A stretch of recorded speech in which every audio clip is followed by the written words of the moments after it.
Hello, welcome back to another day. But today is something a bit special because it is the mid-season balance patch of Season 1 of Axie Infinity Origins. So they did say this should be the only balance patch for this season other than bug fixes. So in terms of all the stats and cards, effects, and runes and stuff, that should be the only change.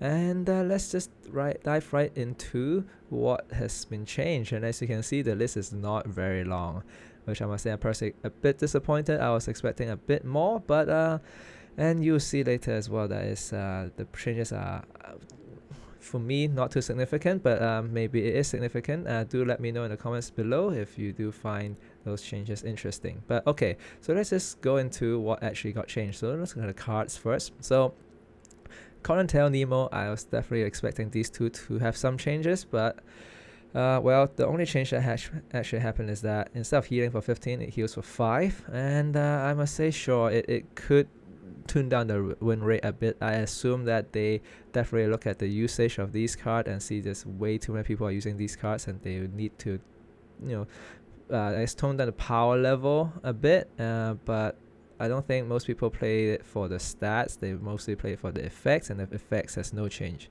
The effects is basically gain 1 energy. The heals, I must say, is pretty insignificant. Of course, it can at some point, some games where it heals you out of range of 1 attack or something, but nothing too exciting. And then, okay, Spiky Wing, I think they just forgot to change this one last time because I think they changed the other ones to pure damage, and this is just to be consistent with the rest, I assume. And then Winghorn deals 2 damage.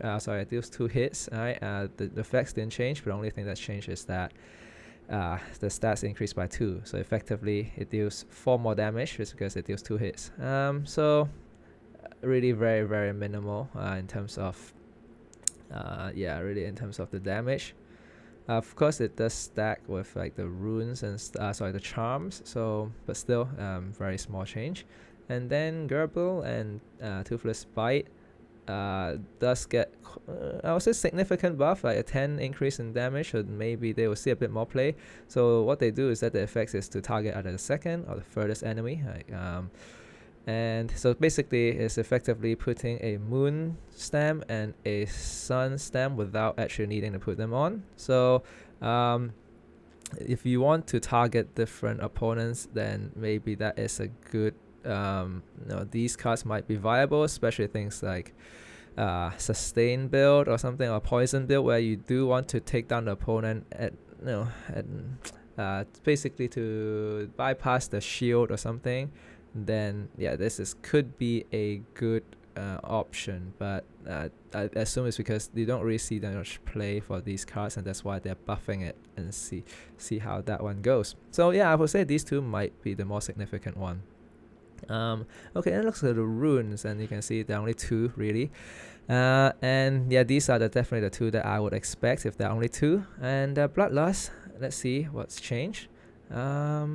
So what has changed is basically that the attack, the original is just to heal, to increase the damage by 12 for single attacks and actually heal you by 12.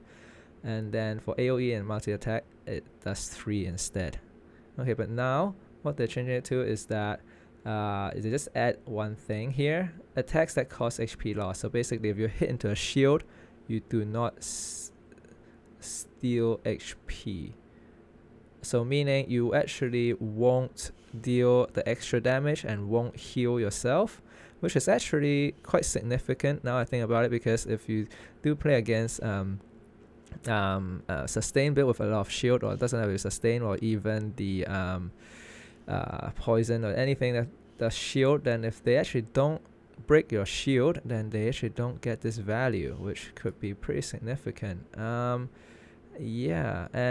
they did buff this a bit, which is that AoE and multi attacks actually now do 4 instead. Not too sure how significant that would be, but because most of the Aqua doesn't really play AoE anyway, so that's why I never really see this even happen.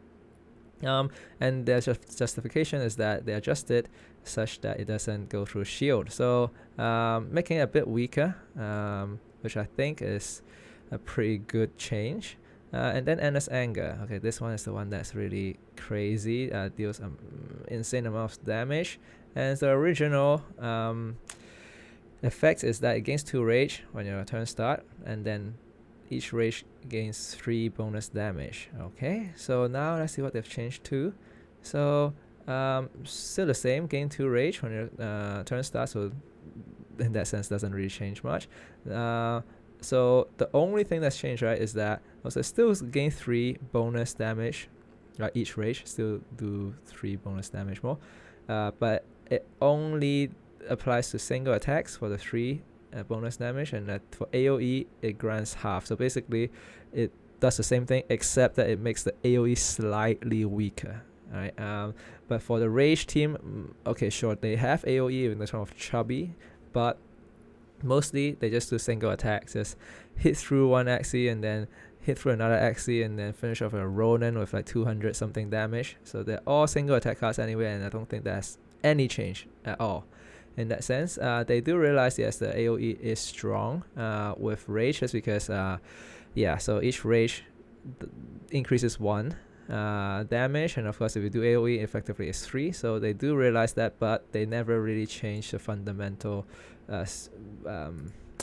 power level of Endless Anger, which I'm a bit disappointed, but it is what it is, and I would assume you'll see a lot of Endless Anger at the top of the leaderboard.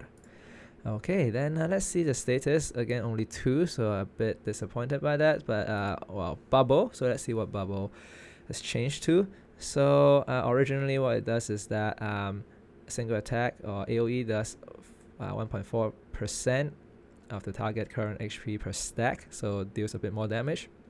Turns into bubble bomb after 4 stacks, and now they just basically everything is the same except that AoE deals a bit less. So again, similar to rage, just toning down the power level for AoE so that you don't actually deal as much for AoE, which is fair, but otherwise fundamentally it doesn't really change too much, especially for Aqua. They don't really use AoE anyway, but of course you can put bubbles on other Axies that can do AoE, so yeah. And same for rage, I think it's exactly the same. So single AoE, single and AoE attacks deal 2 damage for the old effects, but now AoE cards deals half, so meaning it only deals 1 bonus damage instead of 2. I'm not sure why this wording is, they could just say 1, but sure. So instead of getting 2 bonus per stat, they get 1. And actually, these 2 bonus per stat is actually very significant, and I feel like I'm not sure if they should just change it to 1 for even single, just because if you do get like 5 stacks, that is already 10 bonus damage, which is quite a lot, and it's not difficult to get to 5 stacks or more. Like 4 stacks is pretty easy with just a Shiba. So yeah, I would say pretty strong. I was hoping that they do nerf some cards, but maybe they'll do it in the next season patches because they don't want to do too big of a change mid-season. Not too sure, but again, really not much change in that sense. It's because these two builds that relies on these 2 effects, bubbles and rage, don't really do AoE much anyway. So but there are of course like other teams that just do get rage and then do AoE, so yeah, that unfortunately get nerfed, but then those are not really the main one that needs to be nerfed. But anyway, maybe I'm wrong. AoE team has been very strong, and I think that has been a target because you do see that on the top of the ladder there are quite a number of AoE teams last season, so maybe that's why.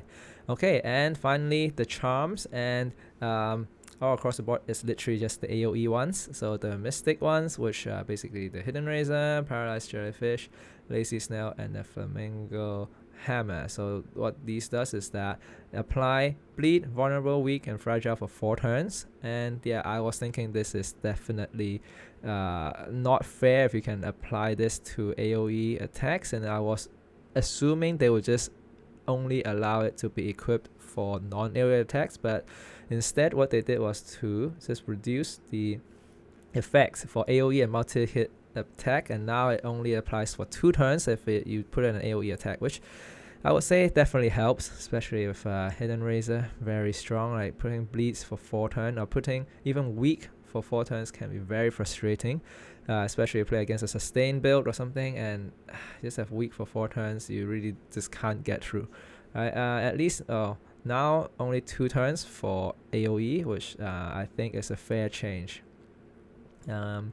Okay, and that is pretty much it. So my verdict is that it doesn't actually change too much. Yeah, so the justification mostly is about this nerfing AoE basically. Yep, so most of these is just AoE has been too strong, nerfing AoE. So nerfing AoE again, and they do realize Bloodlust can be a bit strong, which I do think so, because it's used very, very frequently, and I used it as well, so I know how that goes. And in terms of the card change, really not too much. Maybe the only significant ones are these 2, which nobody has used, right? The Gerber and the Toothless Bite.